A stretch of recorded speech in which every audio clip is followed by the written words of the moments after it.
तो फाइनली दोस्तों मार्वल ने अपना रिकॉर्ड ब्रेक कर दिया।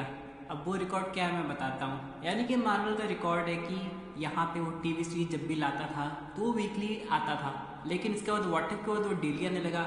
लेकिन एको के केस में पहली बार मार्वल नेटफ्लिक्स जैसा काम किया एक साथ रिलीज करने का। ऊपर से पहली बार हम लोग को मार्वल स्पॉटलाइट का पहला लोगो देखने को मिला, जो कि बताता है ये कंटेंट मैच्योर ऑडियंस के लिए बना हुआ है।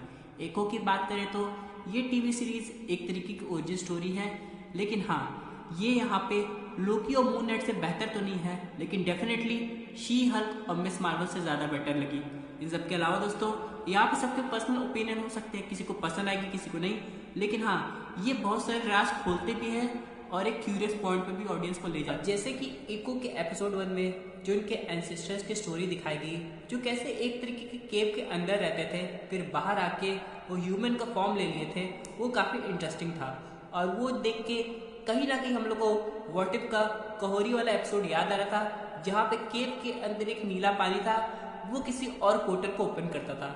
हालांकि पोर्टल्स देख के हम लोग को एक्जैक्टली वही एपिसोड याद आता था, लेकिन यहाँ पे ऐसा नहीं है, क्योंकि व्हाट इफ में कहोरी किसी और दुनिया की है या फिर किसी और यूनिवर्स की है, और मार्वल सिनेमैटिक यूनिवर्स के करंट यूनिवर्स में टेसरैक्ट की कहानी कुछ और है, आप सब लोग जानते होंगे। लेकिन हम लोग यहाँ पे एक चीज क्लियरली समझ गए होंगे, इनकी जो पावर्स है वो पीढ़ी दर पीढ़ी ट्रांसफर होती रहती है और यहाँ पे सबके पास होती है, बस उसे सही मौका चाहिए होता है एक्टिवेट होने का।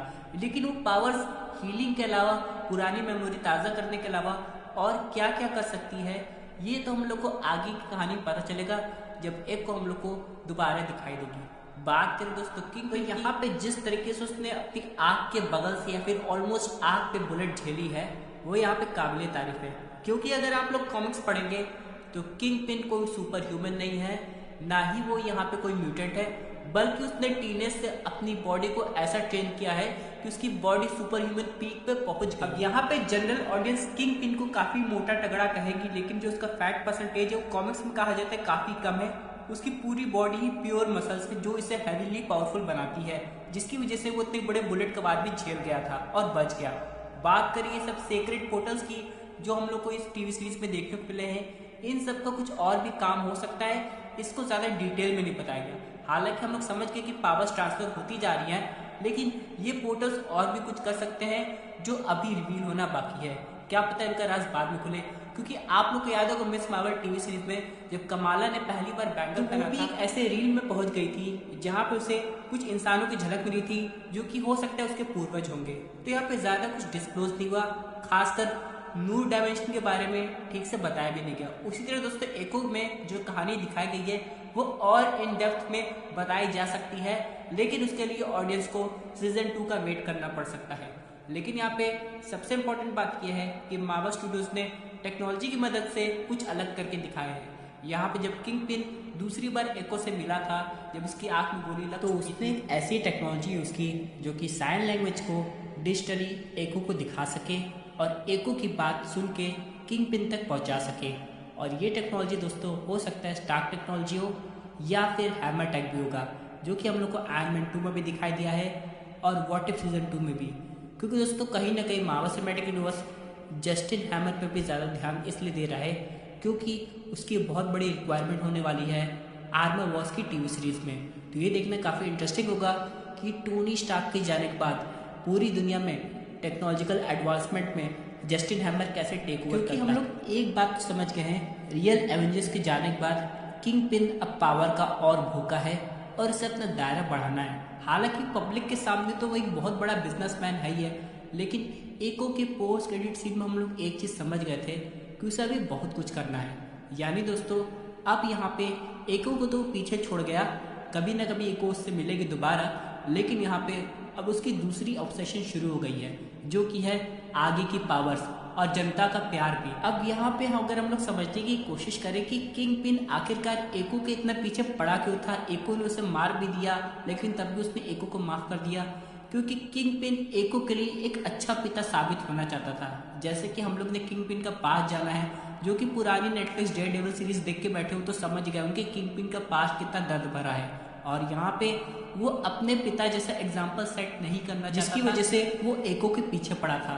खास बात यह है दोस्तों कि हम लोग को डेयरडेविल का कैमियो देखने को मिला, लेकिन वो एक पास सीन था और यहाँ पे ये केमियो एक चीज साबित करता है कि डेयर डेविल थैनोस के स्नैप का शिकार नहीं हुआ था, यानी वो ब्लिप से बच गया था। लेकिन ऑल टुगेदर दोस्तों, किंग पिन यहाँ पे एको को इसलिए भी चाहता था क्योंकि एको काफ़ी टैलेंटेड थी, वो उसका बिजनेस और आगे तक संभाल सकती थी, इसलिए किंग पिन दोनों चीज़ कर रहा था। लेकिन बहुत सी ऑडियंस अब भी जानना चाहती होगी कि एको अपनी पावर से क्या क्या कर सकती है।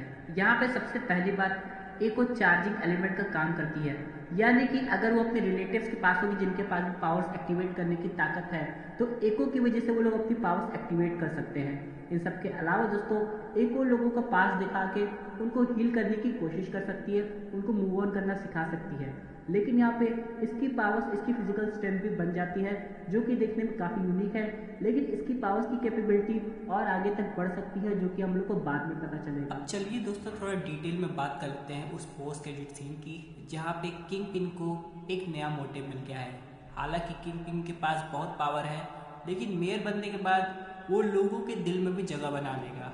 लेकिन यहाँ पे उसका सामना कुछ ऐसे लोगों से जो उसके नए बिजनेस में टांग अड़ाने की पूरी कोशिश करेंगे, कुछ पुराने साथियों के साथ, जैसे कि स्पाइडरमैन। जी हाँ दोस्तों, यहाँ पे ये post credit scene clearly setup करता है स्पाइडरमैन 4 और डेयर डेविल की टीवी सीरीज को, जहाँ पे किंग पिन को नेक्स्ट बिग बैड कहा जा रहा है, जो कि स्ट्रीट लेवल या फिर क्या ग्राउंड लेवल का थैनोस होगा। और यहाँ पे स्पाइडरमैन और किंग पिन पहली बार मिलेंगे। हालांकि कॉमिक्स की बात करें तो यहाँ पे स्पाइडरमैन और किंग पिन का कई बार सामना हो चुका है। किंग पिन ने बहुत से सुपर विलन्स को हायर किया है, उनको पावर दी है, टेक्नोलॉजी दी है, ताकि वो स्पाइडरमैन को जाके डिफीट कर सके, और अर्थ में खुद भी स्पाइडरमैन का सामना किया है। लेकिन यहाँ पे सबसे बड़ा सवाल ये है, क्या किंग पिन का अपीयरेंस काफ़ी होगा स्पाइडरमैन 4 की हाइप बढ़ाने के लिए? क्योंकि हम लोग बात करें स्पाइडरमैन नो वे होम की, तो उस मूवी ने तो एक बेंचमार्क सेट कर दिया है, जहाँ पे मल्टीवर्स का कॉन्सेप्ट था, डॉक्टर स्ट्रेंज वॉन्ग का केमियो था, और यहाँ तक कि पुराने विलन्स और ओजी स्पाइडरमैन्स भी हम लोग को देखने को मिले थे।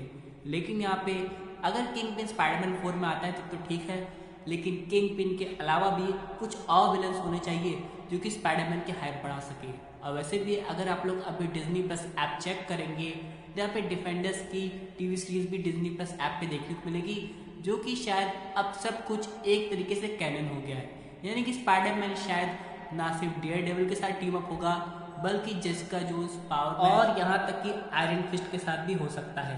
लेकिन फिलहाल दोस्तों, किंग पिन की बात करें तो यहाँ पे अब उसकी लाइमलाइट बहुत ज़्यादा हम लोग को देखने को मिलेगी, और हर एक टीवी सीरीज या मूवीज में हम लोग को किंग पिन का रेफरेंस या फिर उसका केमियो देखने को। दोस्तों, ये थी अमेजिंग अपडेट जो कि रिलेटेड थी एको की टीवी सीरीज से। आई होप आपकी वीडियो पसंद आई होगी। वैसे आपकी ये टॉपिक पे अपनी जरूर कमेंट